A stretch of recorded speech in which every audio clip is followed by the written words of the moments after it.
Viewers, আসসালামু আলাইকুম। আমি এসেছি নিহাল রায়ান ব্লগ থেকে। সবাই কেমন আছেন? আশা করি সবাই ভালো আছেন। আজকে আমি আপনাদের সাথে একটা ছোট্ট একটা রেসিপি নিয়ে আসলাম। সম্পূর্ণ ভিডিওটা করব আজকে আপনাদের সাথে। আজকে আমি কি করতেছি, কি বানাচ্ছি, সবকিছু আজকে আপনাদের সাথে শেয়ার করব।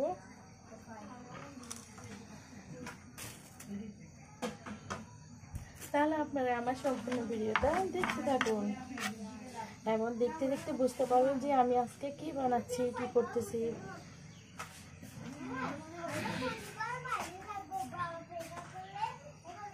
এখন আমি দুটা নিয়ে নিলাম শসা, ওইটা আমি কুচি কুচি করে কেটে নিচ্ছি।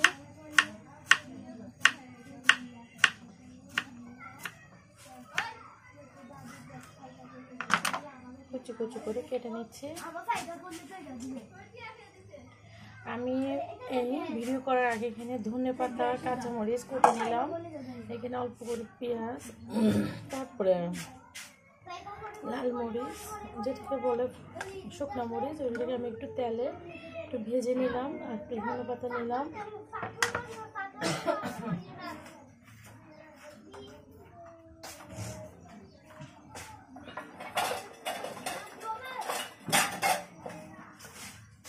আর আমি দেখাচ্ছি এখানে আমি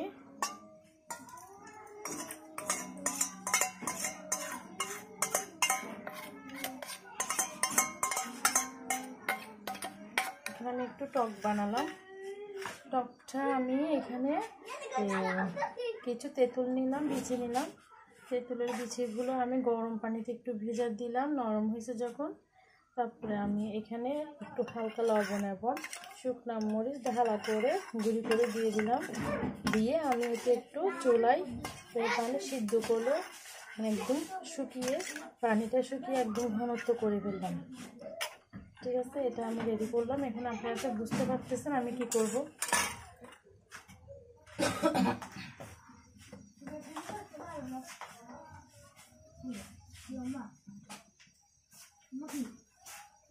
আর আমি এখানে কিছু আটা পানি দিয়ে করে আমি এখানে একটু কিছুক্ষণ হচ্ছে, এখন 15 মিনিট হয়েছে, রেস্টে রেখে দিচ্ছি। আরও 15 মিনিট রাখবো, মোট আধা ঘন্টা 30 মিনিট রাখবো। 30 মিনিট পরে আমি এগুলো রেডি করব।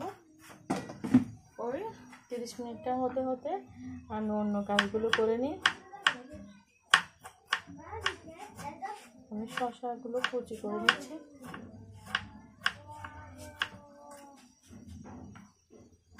হঠাৎ আজকে বাসায় নিজের হাতে ঝাল খেতে মন চাচ্ছে, তাই চিন্তা করলাম বাসায় যখন সব কিছু আছে তাহলে বাসায় বানিয়ে ফেলি।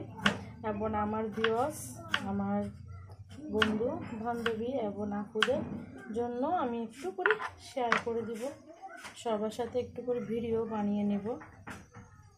এইভাবে করলাম।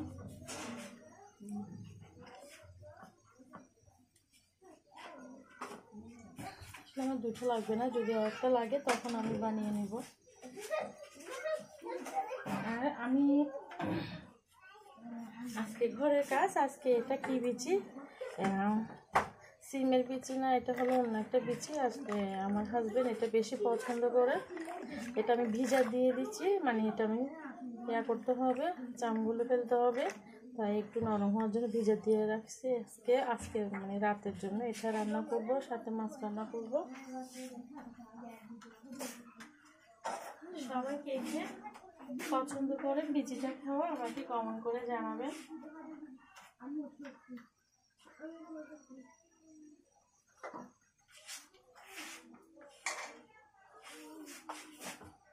তাহলে আপনারা আমার সম্পূর্ণ ভিডিওটা দেখতে থাকুন।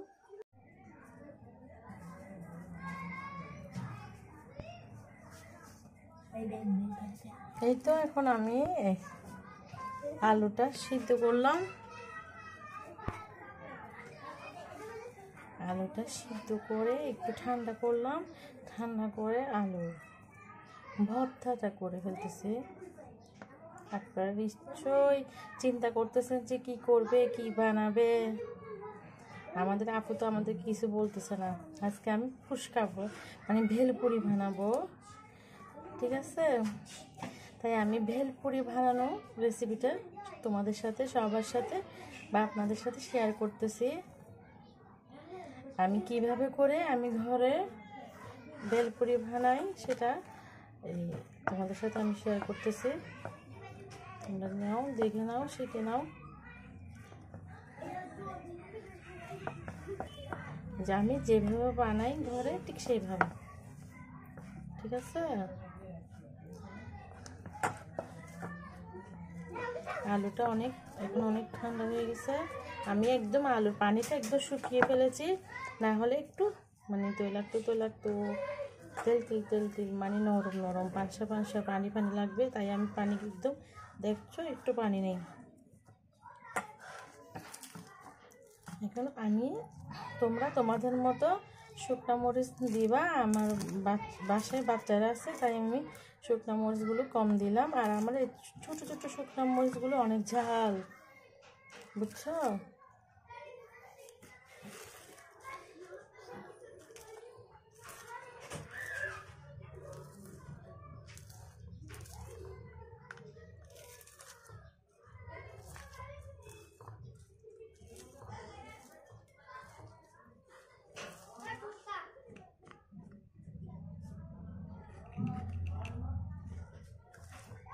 ধনে পাতা প্রয়োজন হলে আমি আলু দিতে পারবো। আমি বেশি করে কেটে রেখেছি রাতে রান্না করার জন্য।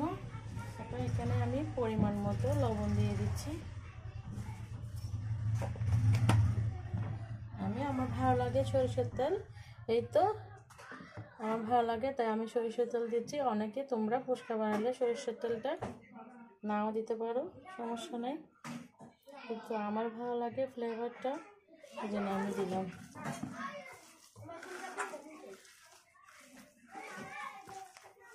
দেখতে পাচ্ছ কি লোভনীয় লাগতেছে, শুধু পেঁয়াজ আর মরিচ আর ধনে পাতাটা শীতকালে কত লোভনীয় লাগতেছে।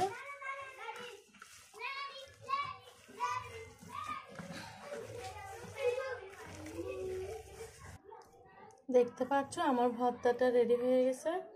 আসলে আমি বেশি করে একটু ধনে পাতা দিলাম, শীতকালে ধনে পাতা তো অনেক ভালো, মজা, অনেক লোভনীয় লাগতেছে। তোমাদের হয়তো বা খেতে ইচ্ছা করতেছে, একসময় বাসায় আসলে অবশ্যই আমি খাওয়াবো, যদি তোমাদের রিজিকে থাকে আর আমার রিজিকে থাকে তোমাদের খাওয়ানো।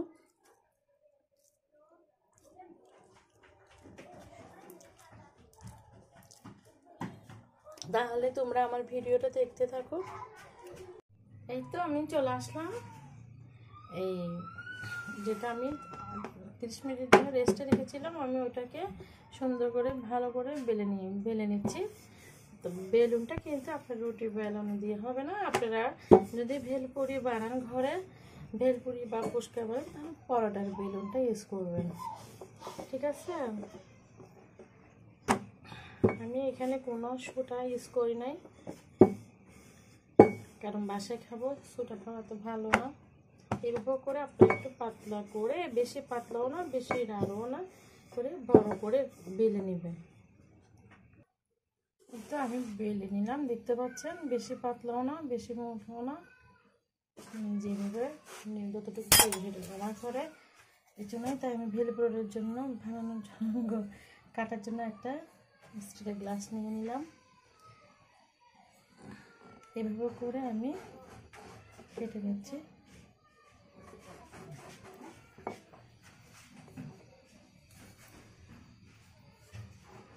এই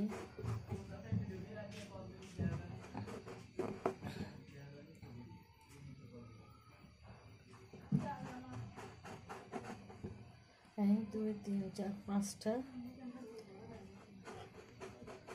6টা, একটাতে প্রায় 7টা ভেলপুরি হয়েছে আমার। এই তো আমি এভাবে করে তুলে নিলাম, দেখতে পাচ্ছেন সবগুলো একদম আলতো আলতো করে হয়ে গেছে, ঠিক আছে? এভাবে করে আমি সব ভেলপুরিগুলো বানিয়ে নিই। এখানে আমি একটা চুলায় একটা কড়াই দিলাম, ওখানে তেল দিলাম, তেলটা মাঝারি যখন হয়ে গেছে তখন আমি এই ভেলপুরিগুলো দিয়ে দিচ্ছি। ভেলপুরিগুলো দেওয়ার সাথে সাথে আপনারা সাহায্যে এভাবে করে একটু একটু করে হালকা হালকা করে চেপে দিবেন। দেখতে পাচ্ছেন আমার ভেলপুরি গুলো কিভাবে ফুলকো ফুলকো হয়েছে, দেখতে পাচ্ছেন। এবং জালটা সবসময় আপনারা মৃদু আঁচে করে রাখবেন, একদম ডিম করে রাখবেন, জালটা বড় করবেন না, না হলে এই চোলায় ভেলপুরিগুলো বা ফুচকা যেটা বানান না কেন পুড়ে যাবে। ঠিক আছে, এখানে আরেকটা দিয়ে দিচ্ছি।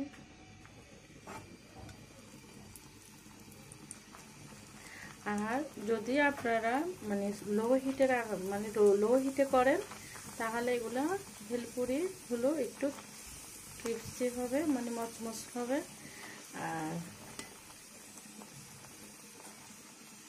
আর যদি আপনারা হাই হিটে রান্না করেন তাহলে পুড়ে যাবে, ক্রিস্পি হবে না একদম।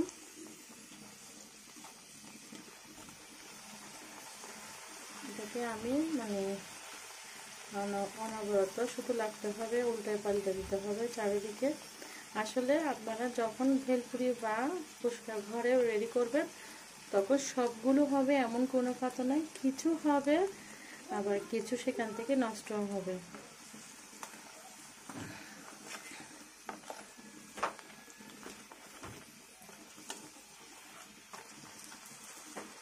ভেলপুরিগুলো তো সবগুলো তো ফুলকো থাকে না।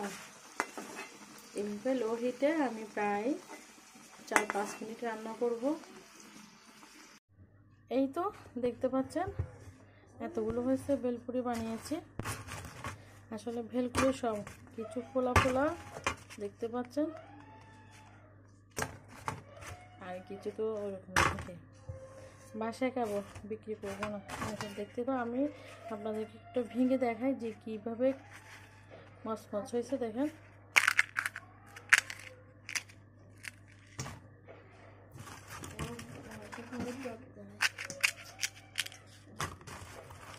পুরা ভাঙতেছি না।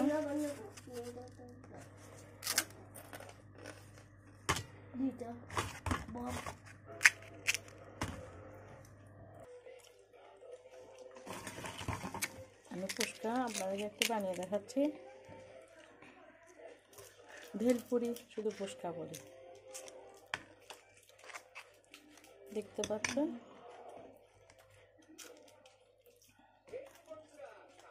আমার বাসায় ডিম নাই তাই আমি ডিম দিতে পারতেছি না।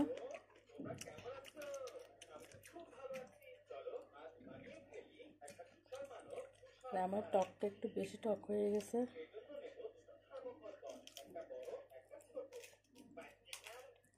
এই তো আমার ফুচকা বানানো রেডি। এভাবে করে আমি সবগুলো বানিয়ে নিচ্ছি একটা একটা করে।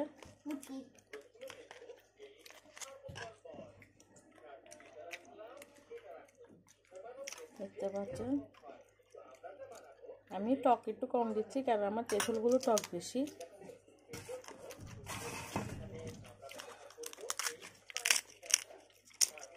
দেখতে পাচ্ছেন কত ক্রিস্পি এখনো।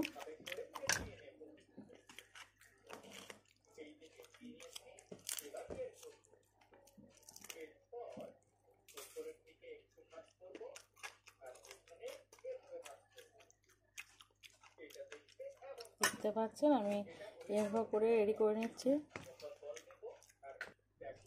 ফাইনালি দেখতে পাচ্ছেন আমি ভেলপুরি বানিয়ে নিলাম ঘরে, মানে হেলদি, একদম পারফেক্ট ভাবে আমি হেলদি মচমচ বানিয়ে নিলাম। বাহিরের কেনাগুলো যে আমার কীরকম লাগে তো আমি আগের ভিডিওতে বলেছিলাম। আর টকটো বানিয়েছি সেটা দেখাইছি। এভাবে করে বাসায় আপনারাও আমার ভিডিও দেখে বাসায় হেলদিভাবে ফুচকা বানিয়ে খেয়ে ফেলতে পারেন যখন মন চাইবে। ঠিক আছে, আর আমার এই ছোট্ট ভিডিও যদি তোমাদের সবার আপনাদের সবার ভালো লাগে তাহলে অবশ্যই লাইক করবেন, শেয়ার করবেন এবং নতুন নতুন ভিডিও পেতে চাইলে অবশ্যই আমার চ্যানেলে পাশে থাকবেন। সবাই ভালো থাকবেন, সুস্থ থাকবেন। আসসালামু আলাইকুম। তো আমি একটু কাছে থেকে দেখাচ্ছি। এখন কাঞ্জি মসমস। সবাই তাহলে ভালো থাকবেন, আমরা খেয়ে নিই। আসসালামু আলাইকুম। বিসমিল্লাহির রহমানির রহিম।